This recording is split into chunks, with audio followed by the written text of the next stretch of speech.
Merhabalar. Merhabalar. Bugün iş hayatında böyle görünürde çeşitliliği ölse de aslında işte hem davranışsal hem de düşünsel bir tek tipleşmeyi nasıl teşvik ettiğini biraz konuşmak istiyoruz. Burada çeşitli sorularımız var aslında kafamızda. Bunlara biz de yanıt arayacağız. Mesela işte kurumsal çeşitlilik söylemleri aslında içsel benzerliği teşvik ediyor olabilir mi diye bir soru var benim aklıma ve bunu uzun süredir de düşünüyorum. Seninle de bunu ara ara konuşuyoruz zaten. Görünürde bir çeşitlilik olsa da aslında derinlerde hep bir benzerlik var gibi. Hatta çok bariz bir benzerlik ortaya çıkıyor. Burada da neyi görüyoruz? Bu modern dediğimiz iş hayatında, kapitalizminde özellikle görünür çeşitliliği yani işte ırk, ne bileyim cinsiyet, işte kültürel kimlik gibi teşvik ettiğini ama bunun arkasında çok güçlü ve davranışsal hem de zihinsel bir tek tipçilik beklentisi olduğunu ben çok hissediyorum. Yani özellikle kökeni ne olursa olsun işte yeter ki bizim gibi düşün, bizim gibi davran diyen bir yapılar hissediyorum ben. O yüzden bugün de bu konuyu tartışalım istiyorum. Çok iyi söyledin. Şöyle bir durum var. Bahsettiğin konu biraz uyumla mı ilgili? Yani ben buradan tek tipleştirmekten ilk başta uyum mu anlamalıyım? Yani ben içeri geldiğimde o tipe uygun olduğum için mi o sistemin içerisindeyim yoksa ben içeri girdikten sonra mı tek tipleşiyorum? Şirketler mi beni buna zorluyorlar ya da iş kültürleri mi beni buna zorluyor? Yani ben farklıydım ama şirkete girdikten sonra hani çok böyle meşhur bir kısa video vardır. İnsanlar böyle bir sistemde bir fabrika, bir üretim merkezine, bir üretim hattına girerler. Çeşitli şekilde girerler ama tek tip olarak oradan çıkarlar. Buna benzer bir konu mu? Uyum mu bilmiyorum. Uyum değil bence. Aynılık diyebilirim buna. Aynı olma. Yani uyum biraz daha farklı geliyor bana. Sen işe girmeden önce aslında yapılan görüşmeler daha farklı oluyor. İlanlarda görüyoruz ya işte mesela bir sürü özellik aranıyor. İşte şu olsun, bu olsun, bunda olsun, bunda yapsın. Bakış açısı geniş olsun. Çeşit çeşit hem aslında teknik hem de kişisel olarak bir sürü yetkinlik bekleniyor oradan. Ama içeride bu yetkinliklerin hepsi aynı şekilde aynı oranda kullanılıyor mu? Onu bilmiyorsun sen girmeden önce. Ama görüşmede yaptığın o görüşmeci sana sanki hepsi kullanıyormuş gibi de Evet, evet, hissettiriyor. savunma sanayinden tuhafiyeye kadar Aynen. analitik düşünce arıyorması. Aynen. O yüzden hani orada senden beklenen içeri girdikten sonra aynılaştıktan sonra bir uyum bekleniyor. Yani başta bir uyum değil. Yani işte ne deniyor? Gel buraya işte bir süre sonra herkes benzer şekilde sunumlar yapsın diyor. Karar alma tarzları aynılaşsın diyor. Hızlı karar al diyor. Analitik ol diyor. İşte duygularına bak kapılma fazla diyor. Kırılgan olma, çelişki gibi insani tepkiler törpülensin isteniyor. Yani burada kurumsal çeşitlilik sadece işte kıyafetler ve takvim günlerinde kutlanan ne bileyim kültürel motiflerden ibaret olursa bu bir çeşit steril farklılık oluyor yani aslında. Hı hı. Ve senden de işte buna göre aynılaşman bekleniyor. Aynılaştıktan sonra da uyum göstermen bekleniyor. Evet, tam olarak aslında kastettiğim de Takip. oydu. Yani günün sonunda uyumlu olmak nihai hedef noktamız. Uyum bana hep böyle zehirli bir kavram gibi gelmiştir. Yani uyumlu olmak bende hiçbir zaman olumlu bir çağrışım vermez. Çok agresif görünebilir ama sanki uyum yaratıcılığın önünde bir engel, uyum yeniliğin önünde bir engel gibi hissederim. Ya her şeyde öyle mi bilmiyorum. Yani bazı noktalarda uyum göstermen gerekebilir belki. Ama mesela şirketin iş yapı şekline göre sürekli bir uyum sağlarsan bu sefer senin oradaki işte teknik becerin, yaratıcılığın hakikaten tam çok törpülenmiş oluyor. Yani oradaki uyuma ben de karşıyım. Bence burada bir uyum %100 gerekmiyor bence. Ama nelerde gerekiyor? Belki insani ilişkilerde gerekiyordur. Nasıl anlatsam bunu? Ailelerden yine gidelim. İşte bir her ailenin böyle kendince ne bileyim bir doğulu aileye gidersin. İşte batılı bir aileye ziyarete gidersin. Birinde oturma kalkma farklıdır. Diğerinde daha farklıdır. Bu içeride olumsuz bir hava yaratmasa da o farklılığı hissedersin sen. Ama ondan rahatsız olmazsın. Onlara saygı duyarsın. Ve bu senin alanına da zarar vermez. Bu yüzden hani bu tarz konulara uyum sağlamak ne seni rahatsız eder ne de üzer. O ortamda mutlu bir şekilde de yaşayabilirsin bu şekilde. Hani bu uyuma ben karşı değilim ama öbür türlü iş yapış şeklinle ilgili, düşünme şeklinle ilgili, kendi yetkinliklerini kullanmayla ilgili sınırlamalara ve oradaki uyum baskısına ben de çok karşıyım. Evet, yani çok haklısın. Uyum olmadan sonuç üretmek, yani birlikte yaşama arzusunu zaten bir araya getirmek, toplum olmak gibi konular oldukça zorlaşıyor. Hatta toplum olmaya kadar gitmeyip çekirdek aile bile bir uyumun sonucunda ortaya çıkıyor. En temel ilişkiler bile uyumla ortaya çıkıyorlar ama bugün iş dünyasına baktığımda hatta oraya daha varmadan böyle hani doğduk, bir ailenin içerisine aile kurumlarıyla uyumlaşmamızı bekleniyor. Yani daha doğrusu aile bireylerinin geçmişten bugüne gelen kültürleriyle bir uyum bekleniyor.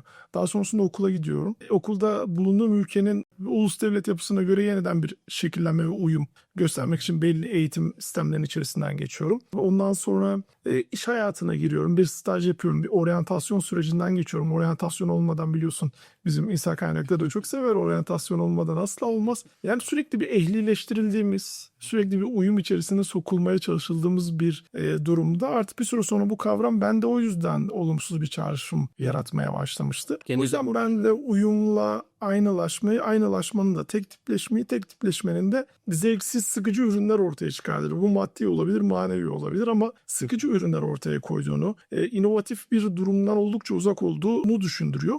Ve ben bu kavramların nedense birbiriyle normalde akademik düzlemde bu kadar ilişkili olmasalar da benim zihnimdeki çağrışımlarda yani uyum eşittir sıradanlık. Evet, öyle söyleyebileceğim kafamdaki çağrışım o. Sıradanlık eşittir uyum. Şirketlerde de öyle hep konuşuruz ya, uyumluysan uyum eşittir kariyer yollarını daha hızlı tırmanmak. Daha iyi ürün üreten ya da daha çarpıcı düşünen, daha sınırları zorlayan değil, daha uyumlu olan her zaman başarılı olduğu bir sistem var gibi. Evet. Onun da evet kariyeri de bir proje bazlı hale geldi aslında. Yani böyle orada da çalışanların böyle bir süre sonra sürekli olarak kendini yeniden paketlemesi isteniyor. Yani sen kendini sürekli bir parlatacaksın, yeni bir paket haline getireceksin. Esneklik göstermen işte veya işte duygusal mesafe kurman bekleniyor.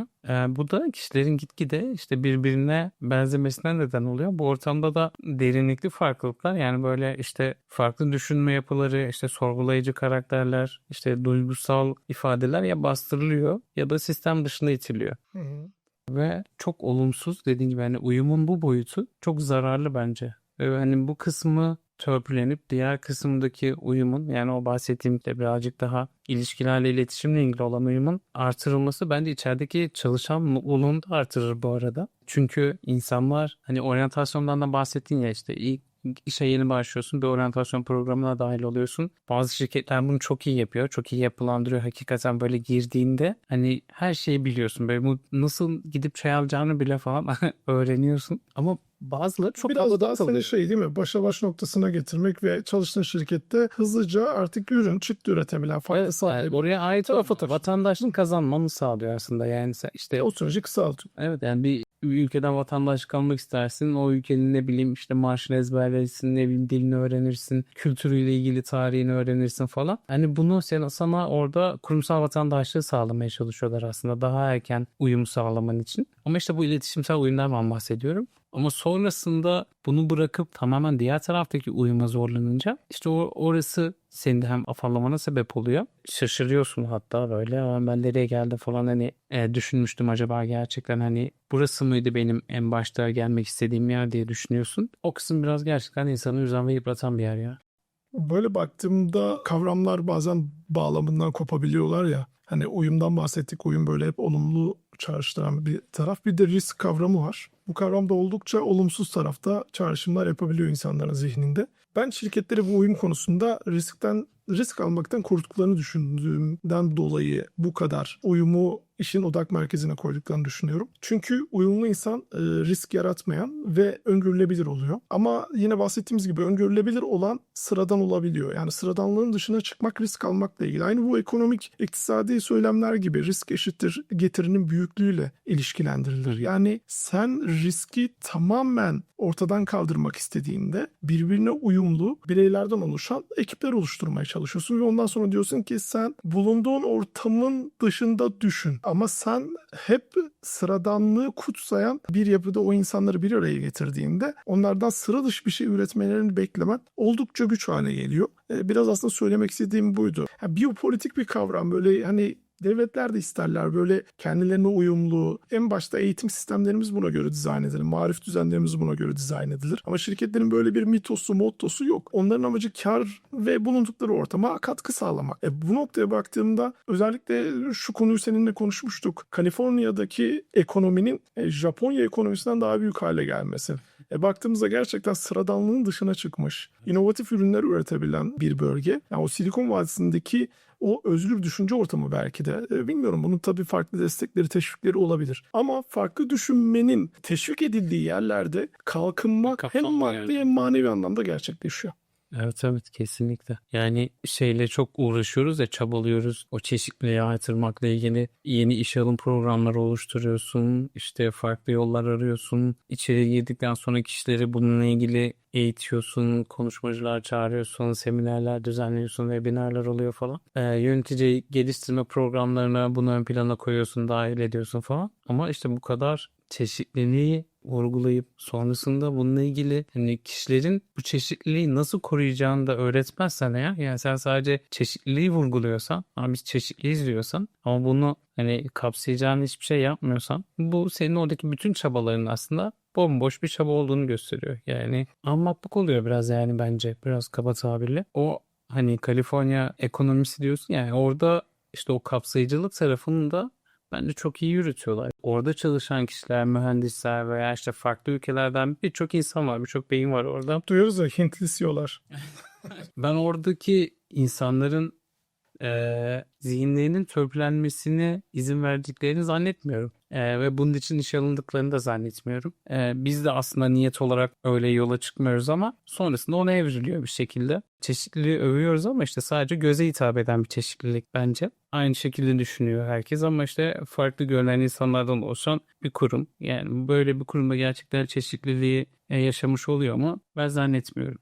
Sen bundan bahsedince aklıma Blind CV konusu geldi. Şirketler Blind CV yapmaya başladılar ve artık şirketler fotoğrafların CV'lerden, özgeçmişlerden kaldırılmasını istiyorlar. Ya da kişiye özgü bilgilerin ortadan kaldırılması. Ama bunu sanırım birçok departmana ya da şirkete anlatsak Türkiye'de alıcısı oldukça fazla olacaktır. Ama uygulayıcısı noktasına geldiğimizde herkes bu işin dışında kalmak istiyor. Çünkü ne kadar çeşitliliği övsek de ve çeşitli olmayı kutsasak da yan mahallenin çeşitli olması daha hoşumuza gidiyor. Kendi mahallemizin çeşitli olmasındansa hala çekincelerimiz var. Yani kendi iç dünyamızın dışında da bizim dışımızda oluşan şirketlerde bile çalıştığımız o ekiplerde çeşitli olmak oldukça korku duyulan bir durum. Bir süre sonra çalışanlar olarak sadece patronların yaşadığı endişeler de değil. Sanırım çalışanlar da artık kendisi gibi olmayan insanlarla birlikte olmak istemiyorlar gibi hissetmeye başlıyorum. Çünkü bunu okulda hissediyoruz. Toplumun içerisinde herhangi bir kutlamada, bir partide, bir çalışmada,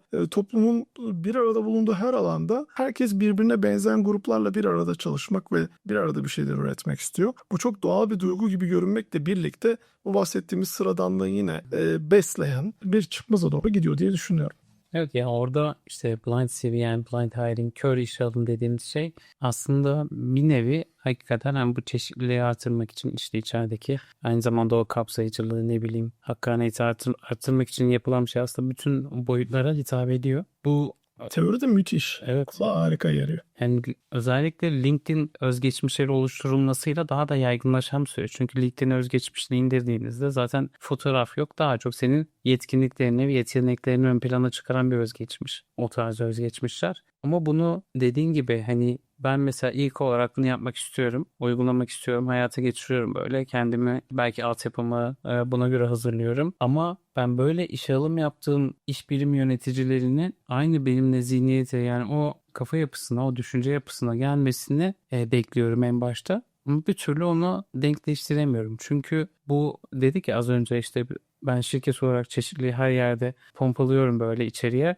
Çeşitlilik ama işte onları nasıl koruyacağını, kapsayacağını anlatmıyorum, öğretmiyorum, uygulatmıyorum. Kendim de uygulamıyorum. Böyle olunca sen bu tarz uygulamaları hayata zaten istesen de geçiremiyorsun. Yani senin vizyonun istediğin kadar yukarıda olsun. Senin niyetin istediğin kadar iyi olsun. Adam, oradaki insanlar, kişiler, yöneticiler, kadın yöneticiler, işte erkek yöneticiler, kendileri gibi profili o hani körleştirilmiş özgeçmiş üzerinde bile onu bulmaya çalışıyorlar. Bakıyor böyle, ha şu spor yapıyor, kesin bu şu karakterdedir diyor. İşte Amerikan futbolu oynuyor, kesin bu erkektir diyor.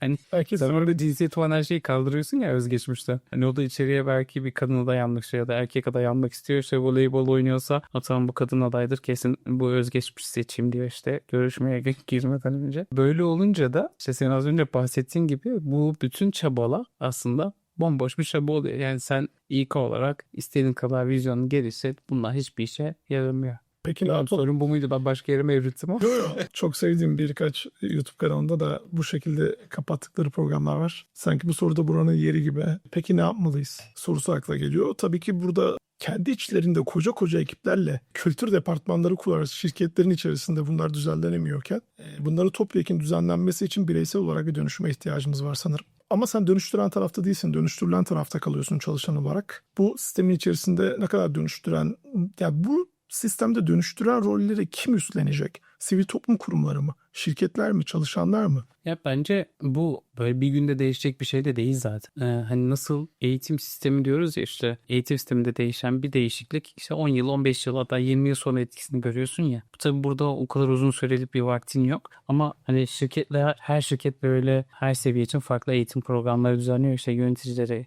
benim şeflere şunu yapacağım, müdürlere bu eğitim, direktörler şuralara gitsin falan. Hani sen yeni yetiştirdiğin yöneticilerde, yönetici profilinde bunları göz önünde bulundurursan aslında bu orta vadede, belki çok kısa vadede değil ama orta vadede bence çok büyük etkilere sahip olabilir diye düşünüyorum ben. Ve uzun vadede sonrasında da hatta hani yeni yetişen bütün yöneticiler ve sadece yöneticiler de değil, oradaki tüm çalışanlar da, işte uzmanı da, asistanı da, işte sorumlusu da, oradaki pozisyonlar her neyse, onlar da aynı aslında bu düşünce yapısına geçecekler ve sen orta vadede artık istediğin gibi bir şirket oluşturmuş olacaksın. Yani o çeşitliliği artık kapsamaya da başlayacaksın bence. Yani her şeyin başı eğitim deniyor ya, hakikaten her şeyin başı eğitim. Ama tek bununla yeterli mi? Değil. Hani bunu yaparken bu politikaların tamamen peşinde olman da lazım. Çok inatçı da olman lazım. Çünkü direnç her zaman geliyor. Bunların üzerinden de çok iyi gelmen gerekiyor senin. Ama sonrasında hakikaten sen de mutlu oluyorsun. Çalışanlar da çok mutlu oluyor. İşte şirket çok daha farklı yerlere geliyor. İçeride hiç yapmayacağın işler belki ortaya çıkıyor. Belki şirketin ne diyelim lastikçisindir. İşte bir anda artık işte jant yapmaya başlıyorsun falan, ya da işte farklı ürünler ortaya çıkarıyorsun. Yeni inovatif fikirler çok fazla ortaya çıkıyor. Çünkü sen öyle bir kültür yaratmışsın artık. Her yerden bir havai fişekler patlıyor gibi yani. Böyle düşününce bile insana zevk veriyor. Yani eğleniyorsun. Yani bu fikir bile seni mutlu ediyor. O yüzden bence tüm bunların uygulanması orta vadede çok büyük bir kazanç sağlayacaktır. Yani kesin formül bu mudur? Değildir elbette ama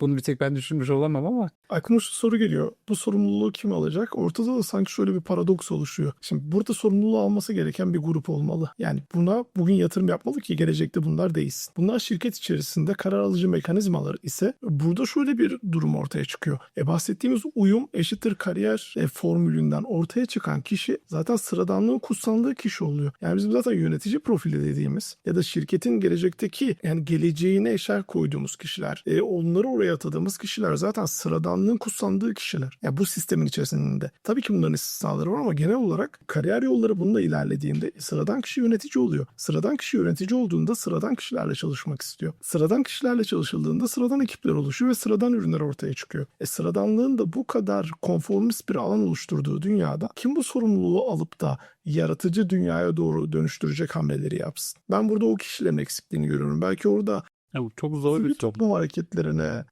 belki işin doğası gibi hareketlere ihtiyaç olabilir. Evet, yani şöyle, ya bu soru bence cevabı çok kolay olan bir soru değil. Birçok cevabı da var bence. Birçok yöntem de var. Dediğin gibi sivil toplum kuruluşları bunun bir örneği olabilir. Yani çünkü bir akım yaratmak gerekiyor en başta ki herkes o akıma en başta bir özenmesi gerekiyor şirketlerinden. Çünkü şirketler şu an özenerek ilerliyor çoğu şeyden. Hem ilk podcast'te de konuştuk ya. Buradaki şirketlerdeydik, işte üzerinden de gitmiştik orada. O şirketler üzerinden de gitmiştik. İşte herkes LinkedIn'de gördüğü veya işte farklı dediğim işte Silikon Vadisi'nde gördüğü şirketlerin aynısı olmaya çalışıyor dedik ya. Çünkü bir akım var orada. Oradan gelen akıma uymaya çalışıyorlar. Sen de böyle bir akım yaratırsan eğer kendi ekosistemin içerisinde, bu iş hayatında Türkiye özelinde konuşalım işte. Türkiye iş hayatı ekosisteminde sen böyle bir akım yaratırsan ve bu akıma herkesi dahil edersen yavaş yavaş, şirketler de kendini zorunlu hissediyor. Çünkü mesela ayak uydurmaya çalışıyor. Yani çağdaş kalmaya çalışıyor. Hani şu an bu akım var, ben de bu akıma uyacağım.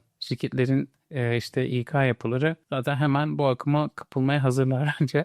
Bu güzel de bazen zararlı da oluyor ama olumlu şeyler var. Hakikaten faydalı çünkü hemen empoze etmeye çalışıyorlar şirketlere. Böyle bir akım yaratmak bence önemli. Bu akımı işte ülkedeki aydınlar yaratabilir. İşte sivil toplum kuruluşları yaratabilir. Ülkedeki bu İK dernekleri işte yaratabilir. Yani o da sivil topluma giriyor zaten. Bunun dışında da işte bu akımı aldıktan sonra da içeride az önce bahsettiğimiz işte eğitim süreçleri, yönetici profilleri, işte onları seçme yöntemlerin falan. Hani bunlarla da bunu desteklersem bu bir yöntem ama bir sürü daha farklı yöntem vardır bence.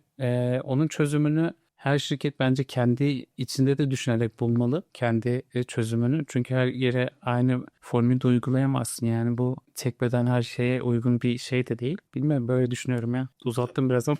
Benim tarafıma baktığında da şunu görüyorum aslında. İş dünyasının kültürü de oldukça zayıf. Bunun sebeplerinden biri de belki bu. Yani departmanlar kuruluyor kültür dönüşümleriyle ilgili. Çünkü çok daha emekleyen bir kültür var. Bu bir edebiyat değil, bu bir bilim. Şu an için çok ilkel bir bilim. Yani sanayi devriminden bugüne belki 100 yıl bile olmayan bir tarihi var. Şu an kurulan birçok fonksiyon. Bugün insan kaynakları departmanı dediğimiz departmanın belki yaşı 20-25 yıllık bir tarihi var. Hani bu departmanlar, fonksiyonlar, bu kültür, bu iş yapıları, bu plaza kültürleri çok daha emekleme aşamasında. Ama günümüzün ya bu emekleme aşamasında olması üzerine çok kafa yormayacağımız anlamına da gelmemeli. Çünkü günün yarısını, toplumun neredeyse çalışan kesiminin büyük bir kısmı günün yarısını bu şirketlerin içerisinde geçiriyor. Ve bizim buraya çok daha fazla yatırım yapıp çok daha işin felsefesine dayalı konuları tartışıyor olmamız lazım.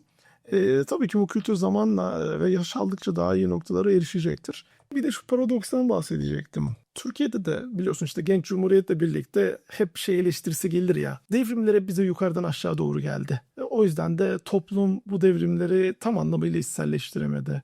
Şimdi aynı kültür dönüşümünü şirketlerde de görüyorum. Yani şirketlerde patronlar gittikleri yurt dışı, özellikle ikinci jenerasyonlar yurt dışında bazı master programlarına katılıyorlar. Bazı programlara katılıyorlar. İnsan kaynakları departmanları bu programlara katılıyor. Ve bunlar gelip şirketlerin içerisinde çalışanlara empoze edilmeye çalışıyorlar. Ama hiçbir zaman çalışana sen ne istiyorsun, senin arzun nedir diye çok da sorulmuyor. Ama başka bir yerde başarılı olmuş bir formül, eğer popüler de bir kavramı içeriyorsa insan kaynakları departmanları tarafından çok hızlı şekilde satın alınıyor ve şirketteki çalışanlara uygulanmaya çalışılıyor. Ama bakalım şirket çalışanlarının ya da o kültürün içerisindeki parçalar bunlara ihtiyaç duyuyorlar mı? Ya da bilincin meseleleri bunlar mı? Belki çok uzun bir konu üzerine konuşulması gereken, belki üzerine bir podcast da yapabiliriz.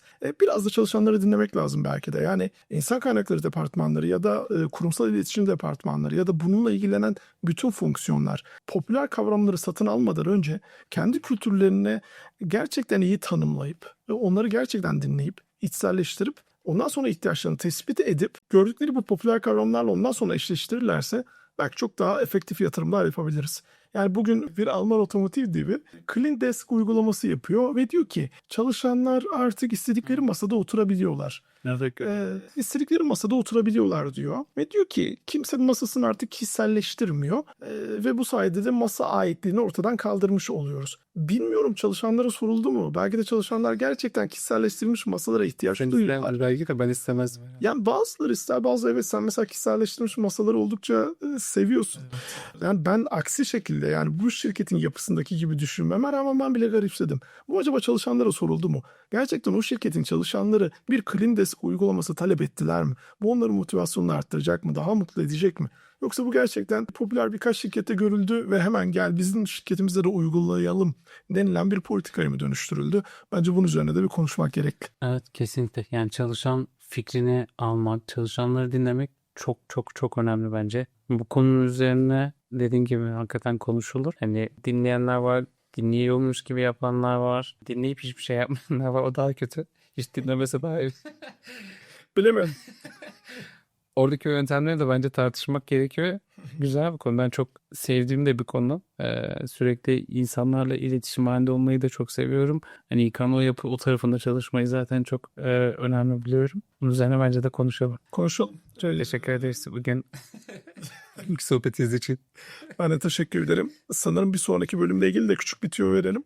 Bu tek tipleştirmekle ilgili, özel iş hayat dengesiyle ilgili bir sonraki bölümde severance dizisiyle ilgili de konuşmayı planlıyoruz. Eğer bir aksilik olmazsa bir sonraki bölümde görüşmek üzere. Hoşçakalın.